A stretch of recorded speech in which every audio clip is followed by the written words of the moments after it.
ensinamento para todo mundo hoje na família, né? Deus tem ensinamento para todo mundo, para os filhos, para os pais, para o esposo, para a esposa, para toda a família hoje. A primeira leitura, tirada do livro do Eclesiastes, mostra como os filhos devem se comportar na família, né, diante dos seus pais.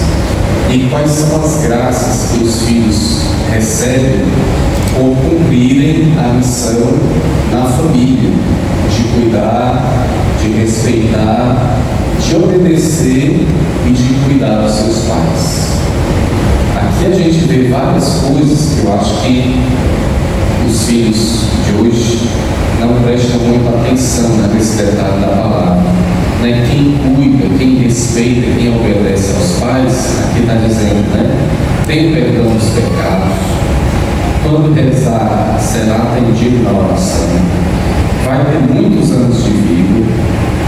Se você cuida dos seus pais e respeita os seus pais, os seus filhos também no futuro vão cuidar de você e vão lhe obedecer também. Né?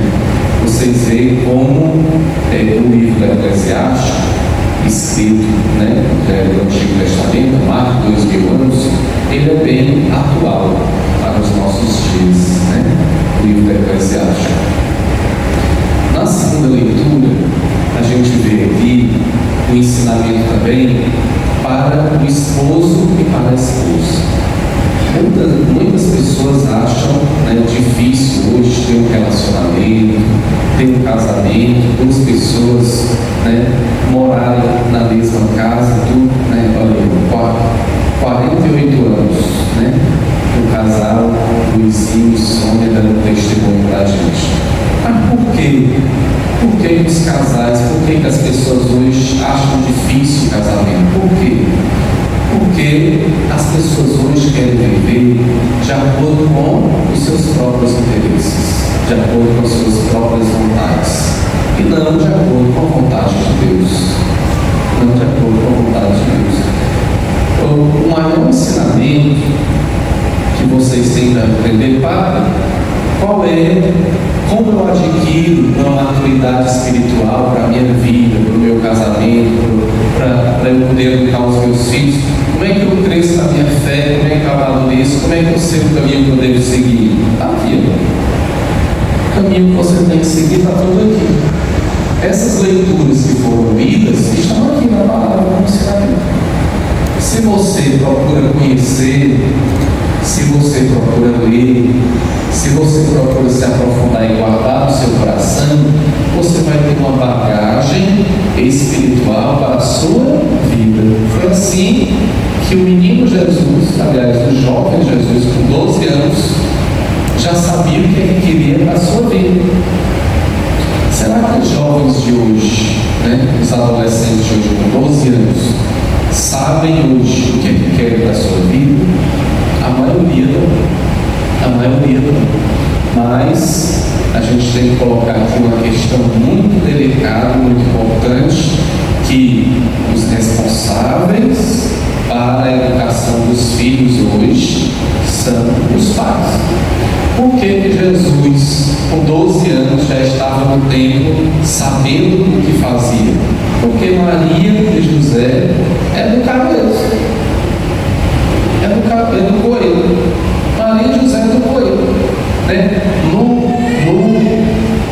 Na cultura judaica, até os 12 anos, os cuidados com o filho ou com a filha é a mãe que cuida. A partir dos 12 anos, que o filho já começa a ter uma maturidade. Por que o filho começa a ter uma maturidade com 12 anos?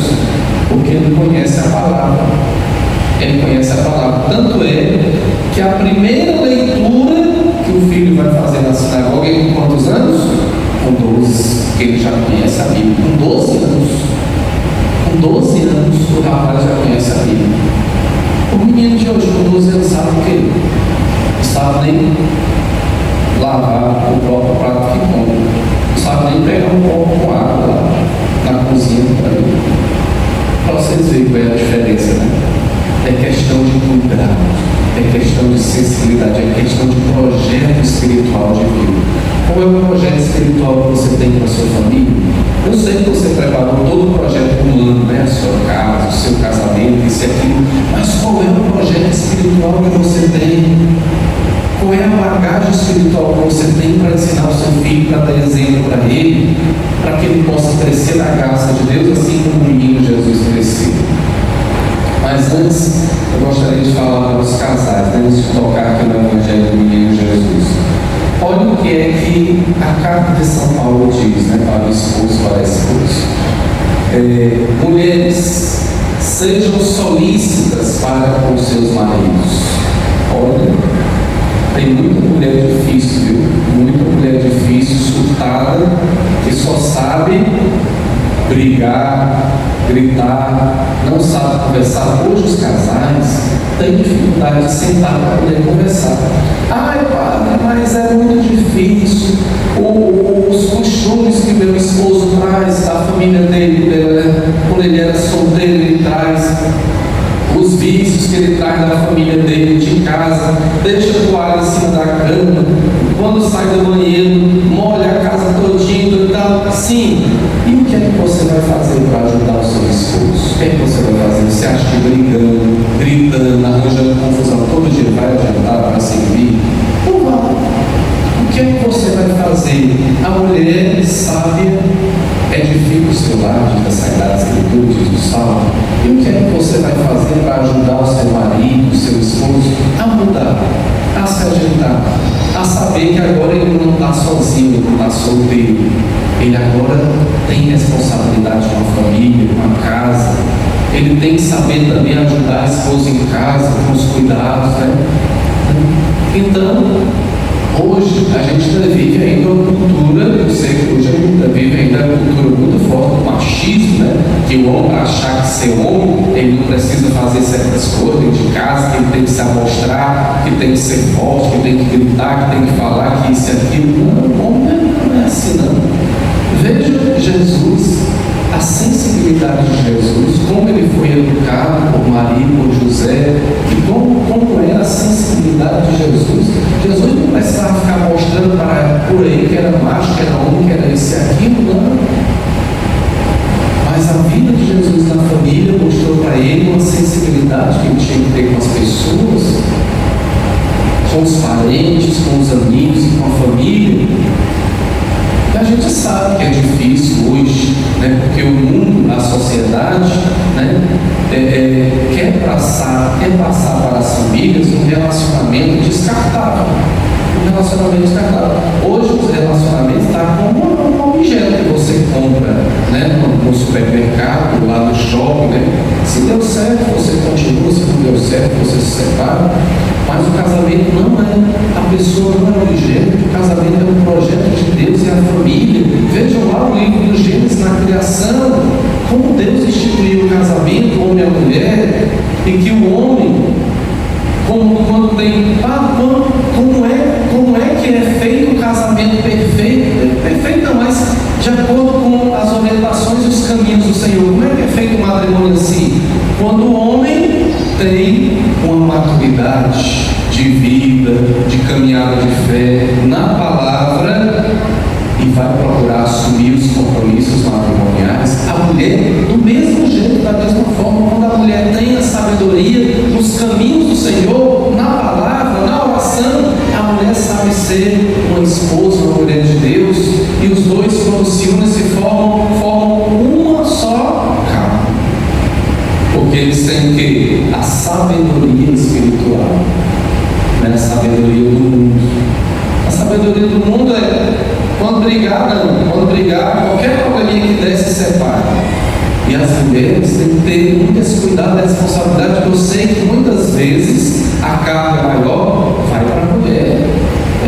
Quando o homem passa o dia todo trabalhando, chega em casa cansado, não aguenta mais fazer nada, a mulher faz mil e uma coisa.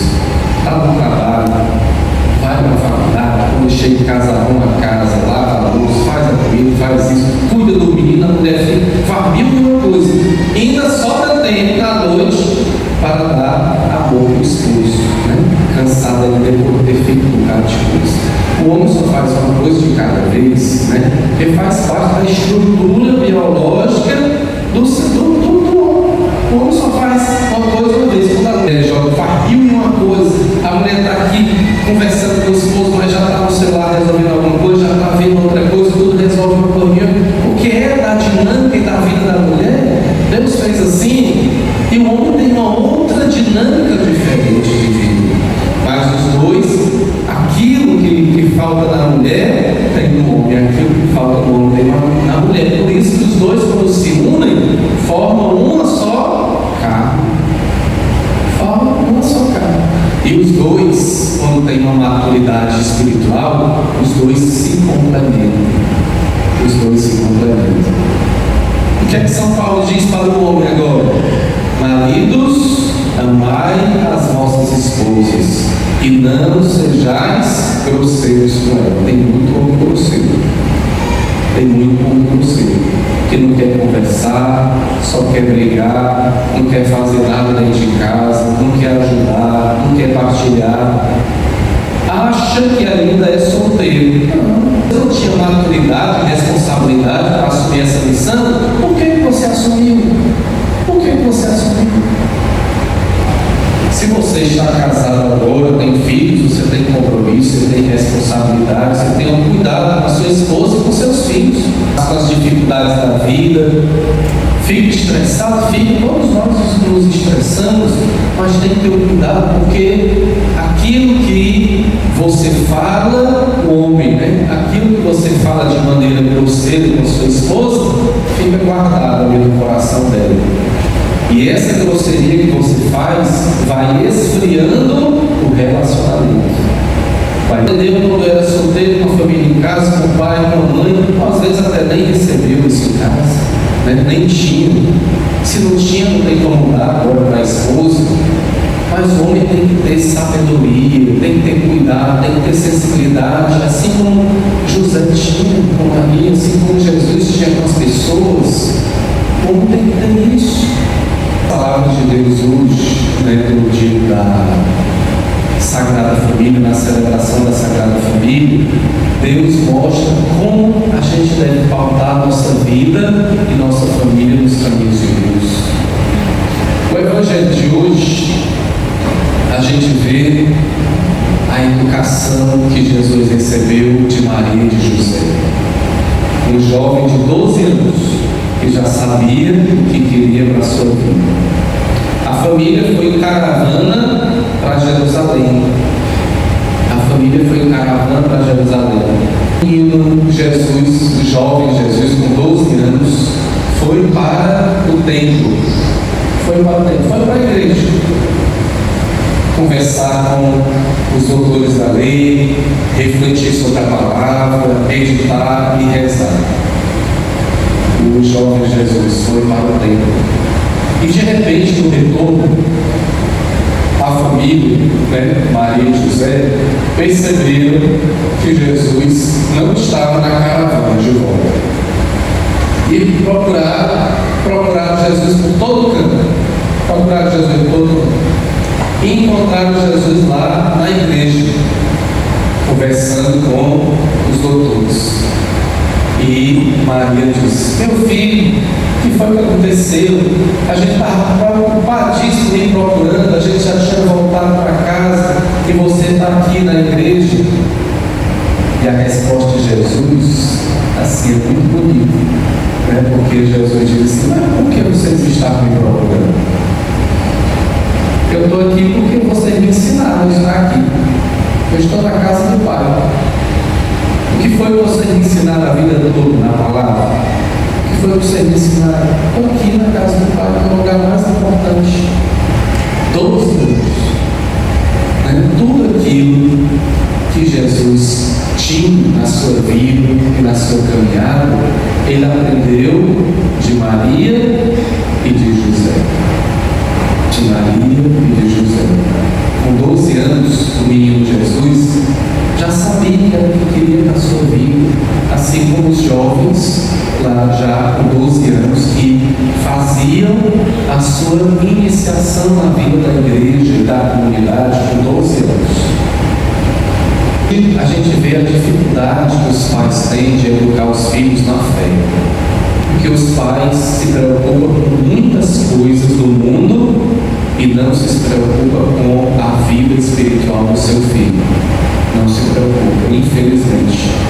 Eu sempre tenho falado aqui para vocês que o mesmo cuidado que você tem em se preocupar com o estudo do seu filho, né, na creche, no ensino fundamental, no ensino médio, quando o seu filho, criança, chega em casa, o que é que você faz? Meu filho, você terminou sua tarefa? A professora passou alguma coisa para você de estudo? Passou, está aqui a tarefa para eu poder fazer. O que é que você faz? Você senta ali e vai fazer a tarefa para ele, junto com ele. Por quê? Por que você vai ensinar o seu filho a tarefa que ele tem que fazer de casa? Porque você está preocupado com o futuro dele e com o futuro dela. Você está preocupado e você sabe que o seu filho precisa ter uma vida profissional. O seu filho tem que ter um conhecimento. O seu filho, você está preocupado que o seu filho tem que passar na faculdade, tem que fazer o vestibular, ele tem que ter uma vida profissional. Você está preocupado com isso, por isso que todo ano você motiva, você ensina, você ajuda a tarefa do seu filho para ele poder passar adiante. Se ele ficar repetindo todo ano, ele não vai ser ninguém na vida, ele não vai ter como entrar no mercado de trabalho, nem passar no vestibular, nem nada disso. E por quê? Agora eu pergunto para vocês. Por que com o mesmo empenho, com a mesma dedicação, com o mesmo cuidado de vocês quererem que ele tenha uma vida profissional para o mundo, por que vocês não querem que os filhos de vocês sejam de Deus? Por que vocês não ensinam a vida espiritual para os filhos de vocês desde criança, desde pequeno, desde recém-nascido? O que é que a criança passa na barriga da mãe muitas vezes?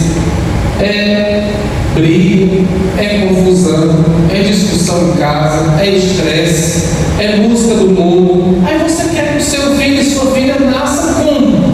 Cresça como? O tratamento espiritual tem que ser dado desde o ventre materno, na barriga da mãe. E quando a criança vai crescendo, assim como o menino Jesus, a mãe e o pai têm que ensinar os caminhos de Deus, tem que contar histórias da Bíblia para a criança, tem que mostrar qual é o caminho que a criança tem que seguir, para que quando ela esteja maior, quando ela esteja adolescente, ela já saiba tomar as suas decisões para criar a sua vida e o seu futuro. A maioria dos jovens hoje estão perdidos profissionalmente na vida. Por quê? Porque os pais acham que dar tudo do bom e do melhor de maneira material já é o suficiente. E não é. E os pais vêm com aquele mesmo discurso errado de dizer: porque eu não tive nada no passado, porque eu passei dificuldade, porque eu quebrei a cara, eu não quero que meu filho passe dificuldade hoje. Sim, você acha que se você não tivesse passado dificuldade, você estaria aqui hoje na sua vida?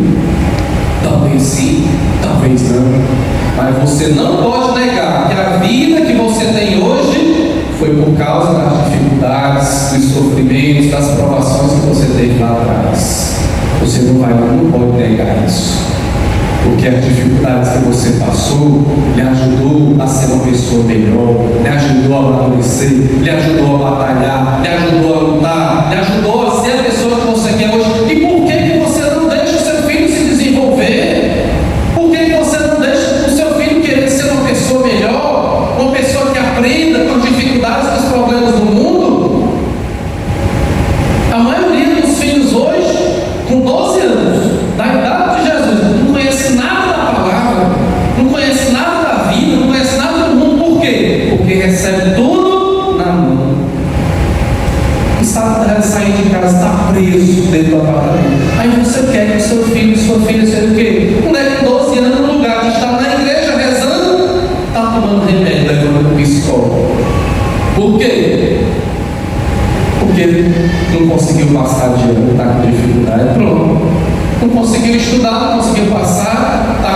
dificuldade agora, está com depressão, está com ansiedade, porque pediu alguma coisa. Os pais estão passando dificuldade. Meu filho, não vai dar para comprar o seu iPhone Pro Max 14 porque papai e mamãe estão com dificuldade. Aí pronto, aí já é aquela briga, já é aquela confusão, já é isso aqui.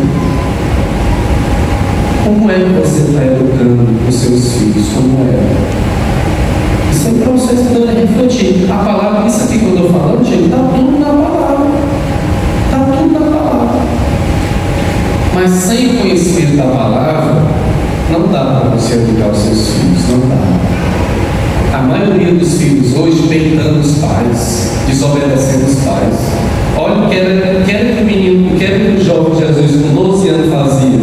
Ele era obediente. Por que ele era obediente? Porque ele aprendeu com Maria e José o caminho espiritual que os pais ensinaram. Ele aprendeu que o primeiro que tem que obedecer é quem? A Deus, aos pais. Porque foi Deus que colocou o seu pai e a sua mãe para cumprir uma missão na sua vida. E por isso que a gente está passando muitas dificuldades hoje na vida da família, porque a família deixa de lado a vida espiritual, deixa de lado os ensinamentos do Senhor para dar só as coisas do mundo para o filho. Se você dá só as coisas do mundo para o seu filho, quando o seu filho estiver maior, ele vai lhe tratar de acordo com o que o mundo ensina, de acordo com o que você passou com as coisas do mundo para ele. O que é que o mundo passa hoje? O que é? Que você não precisa obedecer aos seus pais. Se você só deu as coisas materiais para ele ou para ela, você vai ser tratado de acordo com o que você deu. De acordo com o que você deu. Se você só deu as coisas materiais, o seu filho vai lhe tratar como? De acordo com a régua dele, vai ser as coisas materiais. Se ele não tiver, você não tem valor. Se você não tiver, se ele não tiver as coisas materiais, você não tem valor, porque você ensinou só para ele o conhecimento humano. Você só ensinou para ele, você só pagou a escola cara, você só deu aquela comida boa, você só deu o vestir, dormir, você só deu isso. Cadê a vida espiritual? Cadê a vida espiritual? Faltou, ficou vazio. Desde criança, desde pequeno, você tem que educar o seu filho e sua filha na fé, porque é esse o caminho de Deus, é esse o caminho onde os seus filhos vão reconhecer que eles estão nesta família que Deus deu para uma missão. Os seus filhos não estão lá só de hóspedes, né, para comer, para beber, para receber tudo nas mãos do outro. Se eles têm o conhecimento espiritual de Deus e da palavra, eles vão saber que eles estão ali cumprindo a missão da família, a missão de fazer a vontade de Deus. Nossa Senhora guardava tudo no seu coração. E Jesus, quando ele é encontrado no templo, ele estava lá no lugar mais importante que Maria e José ensinaram para ele. O lugar mais importante é a gente estar com Deus, é a gente estar em oração, é a gente estar com a palavra. Quando o jovem Jesus entrou em Jerusalém, qual foi o primeiro lugar que ele foi? Para quê? Para o templo, para a igreja, agradecer a Deus, para já ter o conhecimento e o início da sua missão. Como é que ele ia saber disso? Conversando com os doutores da lei, conversando com os mestres, conversando com quem sabia mais do que ele. Ele foi lá para conversar, para debater, para perguntar e para aprender. Se você ensina o seu filho os caminhos do Senhor, dificilmente ele vai se desviar. Quando ele crescer, o mundo já falou para ele o que é que ele quer. Não vai adiantar você falar de Deus para ele. Quem é Deus? Quando ele crescer, ele vai saber qual é o caminho que ele vai seguir. Não vai não, porque o mundo mostrou outro caminho. para um jovem de 15 anos que o caminho de Jesus é o melhor, tem que dizer para ele vai dizer, conversa é essa? Que história é essa? Que caminho é esse? Se ele já conheceu várias outras propostas. Os pais sabem qual é o caminho que tem que seguir. É só colocar em prática. Se você tem o seu filho hoje pequenininho, os filhos hoje também, muitos estão doentes, né? Muitos estão doentes. Qualquer coisa diz que a criança está com problema, está com TDAH, está com isso, aquilo. Um relógio trancado numa prisão dentro do apartamento. Né? Dentro do apartamento não tem com quem a criança brincar, né? No condomínio não tem com a criança brincar, não tem como a criança correr, não tem como a criança cair, se arranhar, aprender, nada da vida, preso dentro do apartamento. Eu às vezes tenho algumas crianças, né, que vêm aqui para a missa de 9h30, quando chega aqui na igreja, no estacionamento, e vê esse mundo aqui de coisa para poder correr, as crianças aproveitam. Às vezes eu sei que na igreja os pais têm que educar as crianças para não correr dentro da igreja, porque é um local sagrado e tudo, mas eu sei também que quando as crianças chegam aqui na igreja, ou em outro lugar aberto, assim, onde elas vão correr, onde elas vão brincar, onde vão cair, vão se sujar, para elas é um alívio. Porque dentro do apartamento de vocês, ela não tem isso. Dentro do apartamento, a criança passa o dia todo só fazendo o quê? Da sala para o quarto para a cozinha. E qual é a atividade mais importante que a criança faz? Qual é? Ficar no celular ou na televisão. Mas não assim. O celular ou na televisão. Uma criança que fica dentro do apartamento, que não tem nada para ela fazer, não tem nada para ela brincar, só tem televisão e celular. Essa criança vai ser o quê? Doente. Quando chega aqui na igreja, a criança começa a correr, começa a brincar, quando chegou a felicidade da criança, um local onde ela possa ser criança de verdade, brincar com as outras crianças, conhecer outras crianças, se divertir, caiu, faz parte, caiu, se arranhou, chorou, se levanta, já sabe que ali é perigoso, aqui é quente, não pode colocar, eu queimei minha mão, pronto, aqui é quente, você não pode, vai colocar a mão. E é assim que a gente vai aprender. A gente tem que aprender com a vida. E vocês não estão deixando os filhos de vocês, as crianças de vocês aprenderem com a vida. Um jovem hoje com 12 anos não sabe o que quer. Perdido, com ansiedade, tomando medicação, indo para o psicólogo. Aí você às vezes pergunta: o que foi que eu fiz? Por que é que meu filho está assim? Por que é que minha filha está assim? Porque não teve isso aqui, não teve conhecimento espiritual, não teve uma vida de criança, né? Não teve uma vida que ela gostaria de ter para poder se desenvolver. Toda criança tem que ter o seu desenvolvimento, a sua coordenação motor, o aprendizado, tem que se sujar, tem que se arranhar, tem que doer, tem que cair, tem que aprender. Toda criança tem que ter isso. E foi assim que a maioria aqui de vocês que são do interior, foi assim que vocês viveram, que vocês aprenderam, que vocês se arranharam, que vocês se sujaram, foi assim que cada um de nós viveu. Então a gente precisa, os pais precisam hoje ter essa consciência de ensinar os seus filhos, principalmente na fé, nos caminhos do Senhor, para que mais tarde vocês não estejam se lamentando do caminho errado e torto que os filhos de vocês possam escolher. Louvado seja nosso Senhor Jesus Cristo.